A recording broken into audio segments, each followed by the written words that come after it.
was a late Tuesday afternoon when I first met Mrs. Merowich. I had been skating down the street on my skateboard, headphones in, school bag slung over my shoulder when I saw her. She was a short old Asian lady with white gray shoulder-length hair. Her skin was wrinkled and spotted with age. She looked like she could have been anyone's grandmother, really. I noticed that she was struggling to cross the street with a rather large suitcase. It looked heavy and traffic was coming too quickly for her to be able to lug it across the road in time. Initially, I was just going to continue on my way. Not my grandmother, not my problem kind of deal. But as I went to pass her by, I felt a stab of guilt. What if one day I was the one struggling to cross the street and no one helped me? With an internal sigh, I came to a stop, flipping up my board with my foot and unplugging one headphone. "Hey, would you like some help?" I asked, while trying not to regret my decision. She looked startled when I spoke to her. She clearly hadn't expected me to stop. "Oh no, that's quite all right. I've almost got it," she assured, smiling kindly at me with faded brown eyes. "It's no trouble. I can help you get across the street," I insisted. She hesitated a moment, eyeing me with vague suspicion. I felt suddenly self-conscious. I was dressed in shabby clothing, my hair was a little too long and messy.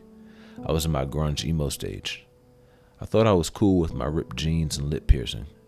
Maybe she thought I was trying to mug her, or maybe she was judging me to the deadbeat that I was at the time.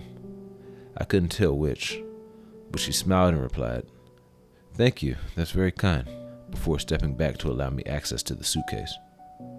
It was heavier than I had guessed it would be. For a moment, I wondered if it was filled with bricks or something, and how she'd even got it this far without help. "What have you got in here? A ton of bricks?" I asked jokingly as I dragged it across the street. "Oh no, it is a soil and fertilizer," she laughed. "For what?" I asked, astounded.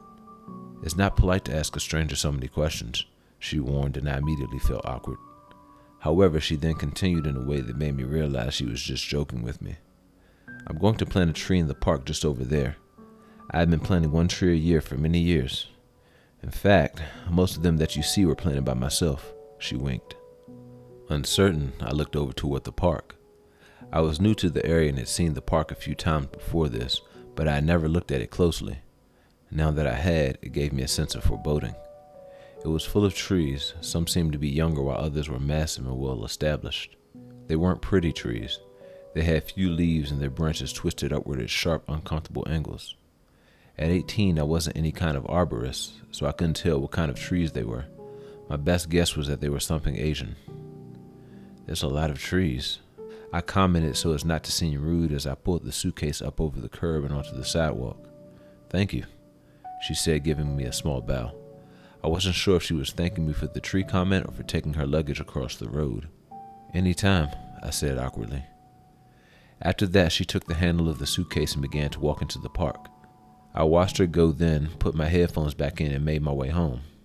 I couldn't help but think about what a strange lady she seemed to be and about how deadish alive those trees looked. That night I had a discomforting dream about the park. I dreamt that there was a young Japanese girl with long black hair standing there, no older than 17, I was sure. She was wearing a dull-colored kimono, and in her hand she held a pile of dirt with a seedling in it. She extended her arms, offering me the plant. I couldn't exactly verbalize the word no, but I felt like I refused the offer, whatever kind of offer a plant is anyway. In response, the girl said something to me, or at least her lips moved as if she was speaking, though no sound came out. Instead, her face began to melt away. I woke up in a cold sweat and nearly shat myself when the tree branches outside knocked against my window. I had left it open earlier, I suppose, and I got up to shut it. When I glanced out to the street, I thought I saw the old lady from before walking away down the road.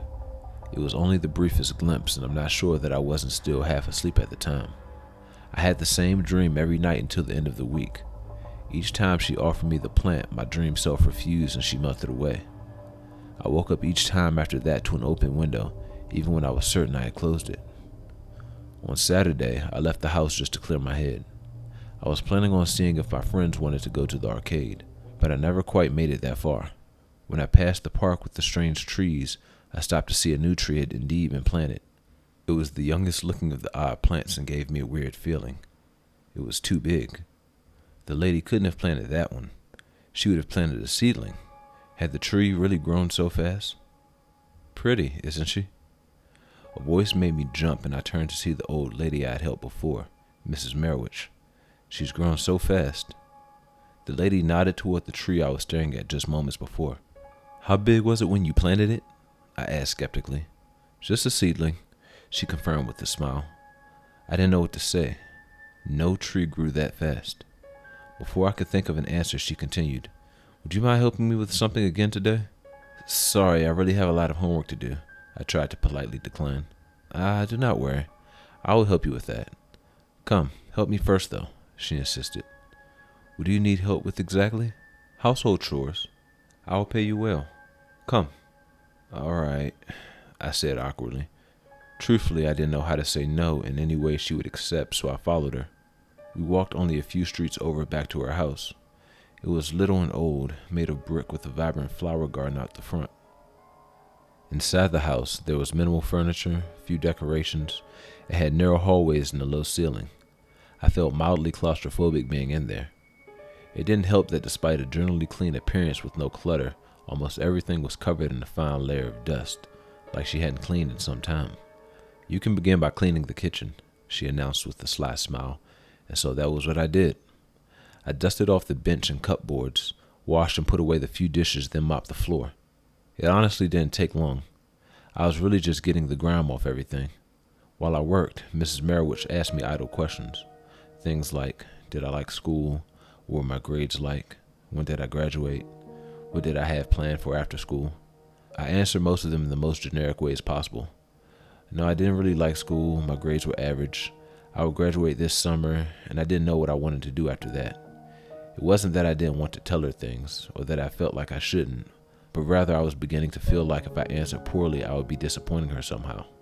When I finished in the kitchen, she directed me to continue on down the hallway and into the living room. The hallway was easy.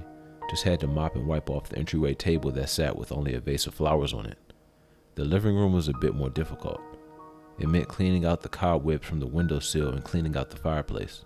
The room had a large round rug on the floor that I would have to vacuum, and I would probably have to wipe down the leather couch too, as it was covered in dust. I wondered if she ever even sat in it. Actually, it was more than that. I wondered where she even lived in this house, since the dust was all over. There didn't seem to be any regular place that she used that was free of it. I tried not to think about that too much as I cleaned off the mantelpiece above the fireplace. There were several dusty photo frames sitting up there, and when I wiped the second one off, I nearly dropped it. The picture under the dust was familiar. It was of a girl in Japan sitting on her knees beside a table. She wore a plain kimono and was looking directly into the lens, as if she was looking right through to me from the past. I recognized her immediately. This was the same girl I had been seeing in my dreams. Who is this? I demanded, too startled to be polite. Mrs. Merowich heard me speak and came from the other room to stand in the doorway. She looked to me and saw the picture I was holding. What was that? She asked. In this photo. Who is it?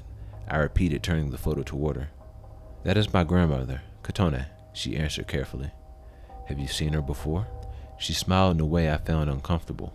No, how could I? I lied, putting the picture down. She just looks a lot like you is all. I'm sorry, I have to go now. I excused myself quickly and left out the front door. I ran the entire way home.